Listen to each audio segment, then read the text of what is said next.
dasar, korban perang lagi. Jadi bisa dua-duanya. Next. Ini ya yang saya ceritakan tadi yang Papua. Next. Deteksi dini ABK, ini penting. Jadi inilah yang harus kita lakukan ya, untuk tugas perkembangan bayi. Kalau ini bagus, maka kita bisa mengatakan dia bukan ABK. Makanya itu kalau bayi ibu 3 bulan gitu ya, 2 bulan kita selalu mengajak dia beli. Itu apa? Untuk melihat, oh dia makanya bisa mengikuti stimulus. Tapi kalau begini bu, bahaya itu bu. Kalau ibu kan pasti, apalagi uang gitu ya. Pasti ikuti ya. Nah kalau anak-anak tidak diikuti, bahaya itu. Telinga juga kan, dia cari mana itu suara. Kalau enggak, bahaya itu. Jangan pegang. Dan mohon maaf, anak autis itu dari bayi sudah terdeteksi. Dia kalau digendong rewel, kalau ditaruh diam. Jadi teman saya bilang aku bayi sekali pak, bayi sekali kan? Tidak kayak anak rewel gitu, mau digendong terus dia diam. Maksudnya, jadi kok ditaruh anak itu diam, terus kalau digendong nggak mau, beli saja. Autis dari kata auto sendiri, dia mau sendiri, yang mau aja sendiri, mau sendiri di tempat itu. Tapi kalau dipeluk malah nggak bisa. Sebetulnya dari awal itu bisa terdeteksi seperti itu. Nah, next.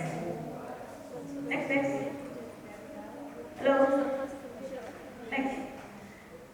Ini ada juga di pretest tadi. Ada 3 klasifikasi ABK: gangguan belajar, kemampuan mental, gangguan emosi sosial perilaku, dan gangguan fisik serta ganda. Next. Kita bahas satu-satu. Ini termasuk yang gangguan intelektual. Ada tunagrahita, ada slow learner, ada kesulitan belajar, ada cerdas istimewa. Tunagrahita itu apa? IQ 60. Slow learner apa? IQ 70. Jadi temannya itu bisa 5 nomor. Temannya bisa 10 nomor, dia hanya 5 nomor. Slow learner. Kalau tunagrahita, dia tidak ngerjain apa-apa. Bisa bu. Kemudian kesulitan belajar, nah ini kesulitan belajar dia akhirnya rata-rata. Iya. Rata-rata apa malah? Ada yang gitu, tapi nggak bisa baca. Nulis bisa, nggak bisa nulis, tapi dia nggak bisa hitungan. Jadi ini kesulitan belajar itu dibagi 3.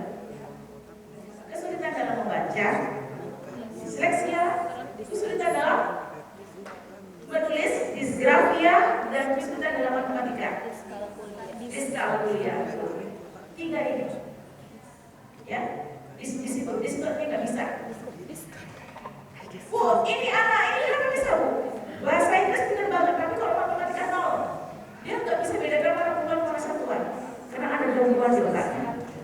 Disleksia, disgrafia, diskalkulia. Yang keempat adalah cerdas berbakat istimewa. IQ-nya di atas 120. Dulu ada kelas akselerasi ya. Al-Azhar mana? Masih ada ya sekarang sistem SKS ya. Mana Al-Azhar? Al-Azhar mana? Oh beda itu. Di Al-Azhar itu kemarin konsultasi saya bukan pakai sistem SKS. Tidak ada akselerasi. Itu apa? Anak gifted. Jadi pembelajarannya dibikinkan kurikulum yang menantang. Next. Ini yang gangguan emosi dan berlaku kategori kedua, kelompok kedua. Artis, ADHD, hiperaktif, dan anxiety. Maaf Bapak Ibu, sekarang banyak mahasiswa kita, siswa kena anxiety, kecemasan. Besok ujian, gitu ya, nggak bisa makan, nggak bisa minum, getar. Kepribadiannya rapuh. Beda itu AD dan HD. Attention deficit dan hyperactive disorder. Ada mereka yang hanya AD, ada mereka yang hanya HD. Tapi ada anak yang AD. Wah, luar biasa itu. Apa cirinya bu? Barangnya selalu jatuh, pegang apa pecah, jalan tersandung dan seterusnya. Pokoknya nggak bisa tenang. Ya. Saya yakin di sini ada ADHD. Karena ADHD itu tidak bisa tenang dalam waktu 3-5 menit. Nggak bisa. Pokoknya harus bergerak badannya. Karena apa? Instruksi dari otaknya bergerak ini jalan ya, dan itu akan menurun sesuai dengan usia. Teman-teman sih banyak dan dia mengaku aku alumni ADHD Saya juga nggak tahu mana bisa laku padahal. Saya kalau ketemu dia, semua amankan barang-barangnya. Jujur, karena dia begitu gerakannya itu nggak bisa diatur gitu ya. Oke, next, yang ketiga, golongan ketiga adalah, ini masih golongan kedua ya, conduct disorder, nakal, tunalaras ya, cuma disebut tunalaras. Lalu tunalaras juga ada indigo. Indigo ini adalah mereka yang memiliki indera keenam. Saya kalau ngajar ini seperti proses mahasiswa, gue percaya itu. Nah ini kalau dia yang hilang, bukan indigo itu.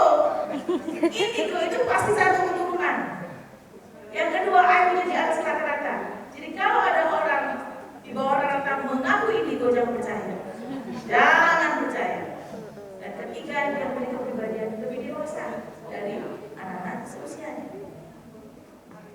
Keempat, dia memiliki visi-visi hidup itu selalu baik, ingin berbagi, tidak suka pertengkaran, tidak suka konflik. Pokoknya dia itu perilakunya itu selalu positif.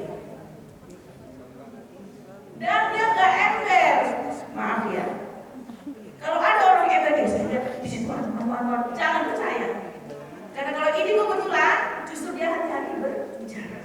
Ditanya baru ngomong, tidak ember. Itu indigo. Dan banyak sekali jurnal internasional tentang indigo. Orang barat aja percaya indigo, masa kita nggak percaya. Next, ini yang kelompok ketiga, tunanetra, tunakuku, tunadasa. Nanti kita akan dalami dengan tugas kelompok. Next. Berikutnya tunaganda, tunawicara, surabaya, ini semua ada di SLB, sekolah luar biasa. Next. Bapak Ibu boleh coba di Google instrumen identifikasi dan asesmen ABK DOC. Itu ada alat yang resmi dari Dinas untuk mendeteksi. Ya, itu linknya ada di situ. Nanti boleh dicek. Ya, memang saya kasih masuk supaya bisa didownload dan seterusnya. Next. Ini cara umum menangani anak ABK yang ada di sekolah. Di atas itu juga boleh di searching, ya, di searching. Detail sekali yang ini, ya, anak itu cirinya seperti apa masing-masing dan harus belajar. Next, ini cara menangani anak ABK di sekolah. Dan hari ini serta besok kita fokus pada yang kedua, menyusun program pembelajaran individual atau PPI. Next.